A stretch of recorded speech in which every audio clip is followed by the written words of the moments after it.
Tapping is a passion for violin maker Ralf Schumann.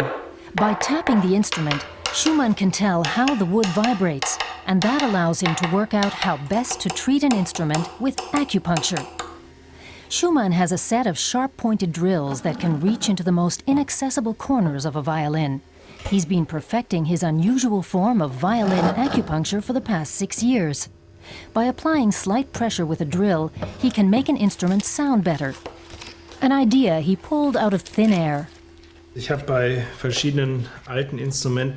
looking at photos of old instruments, I discovered they had tiny indentations that could have been the result of making the instrument. You can see this very clearly on this Stradivari cello, for example. I asked myself if the indentations had an effect on the sound. Schumann made the drills himself. He's packing them together for a trip to Zurich. He's given acupuncture to 250 instruments. Not an easy task in the beginning. A few clients did not come back, but in the meantime it's changed. Musicians from all over the world come to me and think the acupuncture is a good thing. They can hear that something has happened. The first instrument he sees in Zurich is a cello. Benjamin Grüter wants to identify the weak points of his cello. He's been a firm believer in the benefits of acupuncture for years.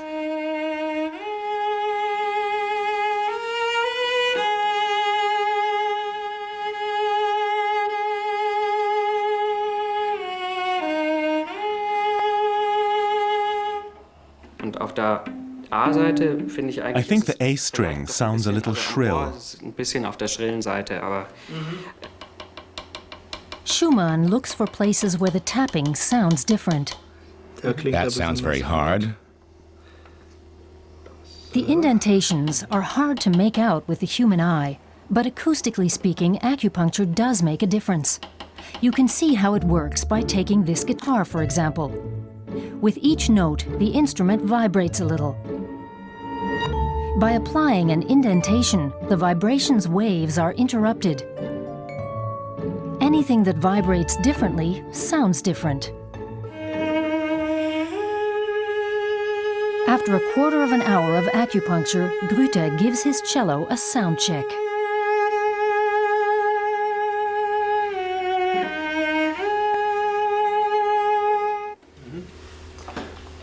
What's your impression? It's easier to play. It sounds softer. A direct comparison. Earlier, the cello sounded a little shrill. After the acupuncture, it sounds softer, but is it possible to hear it?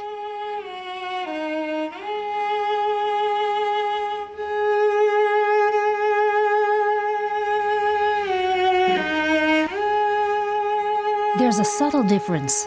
Is it possible to measure it? Physicist Rolf Bader is testing a viola with an impulse hammer. The hammer allows him to record the instrument's resonance spectrum with a microphone.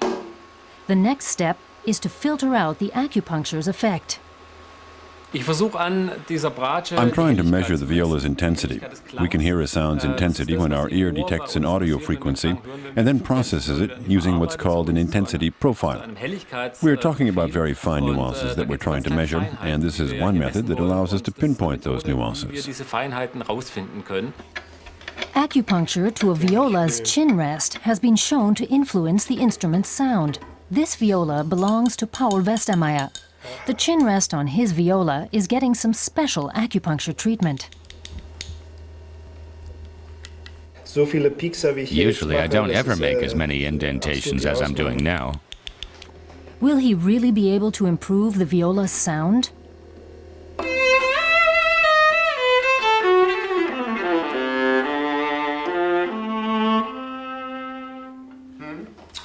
It sounds completely different. It sounds freer. Definitely. And it sounds clearer. It's easier to differentiate the individual notes from each other, to tell how they're separated from each other. But what about in the laboratory? Bada does in fact manage to detect a change in the instrument's sound. The red curve shows the sound before acupuncture, the green curve afterwards. This is where they differ. That means the higher pitched tones have more character. Of all the methods of altering an instrument's sound that I'm aware of, I think this is the best one on the market at the moment. Whether it's a cello, violin, or viola, Schumann's acupuncture is not just fantasy, but a tried and tested application of physics.